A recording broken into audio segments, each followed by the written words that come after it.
Welcome to শুভমস garden.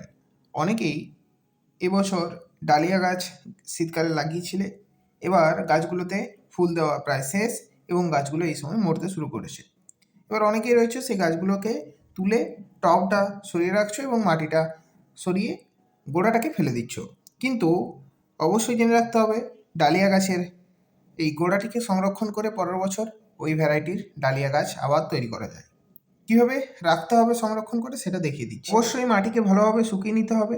এরপর গোড়ার মাটিগুলোকে আস্তে আস্তে ছাড়িয়ে নিতে হবে এবং মনে রাখতে হবে লোহার জিনিস দিয়ে যদি ছাড়াও তবে লোহার জিনিসটি যাতে গোড়ার ভেতর না প্রবেশ করে। যদি সেরকম হয় তবে একটু স্যানিটাইজ করে নিতে পারো ওই যন্ত্রটিকে। গোড়াটিতে একটুও মাটি রাখা চলবে না এবং গোড়ার যদি পচা অংশ থাকে তবে সেগুলোকে অবশ্যই ছাড়িয়ে নেবে। এরপর 1 লিটার জলে 1 থেকে 1.5 গ্রাম স্যাফ ফাঙ্গিসাইডগুলো নেবে এবং এই যে গোড়ার অংশে যে ছোট ছোট রুটগুলো রয়েছে এই রুটগুলোকে পারলে কেটে দিতে পারো, তবে কিন্তু আরও ভালো হয়।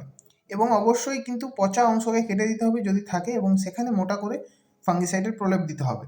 এরপর এই যে অংশটি এই অংশটিকে 1 দিন জলে ভিজিয়ে রাখতে হবে। তারপর ভালোভাবে রোদে ওই গোড়ার অংশটিকে শুকিয়ে নিতে হবে।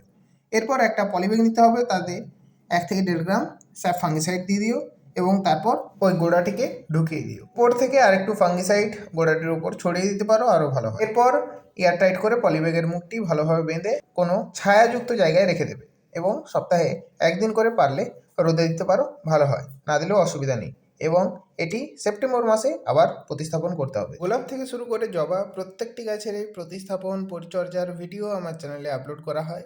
অবশ্যই সেই ভিডিওগুলি দেখার জন্য চ্যানেলটিকে সাবস্ক্রাইব করে রাখতে পারো এবং ভিডিওটি ভালো লাগলে একটি লাইক করে দিও। ধন্যবাদ।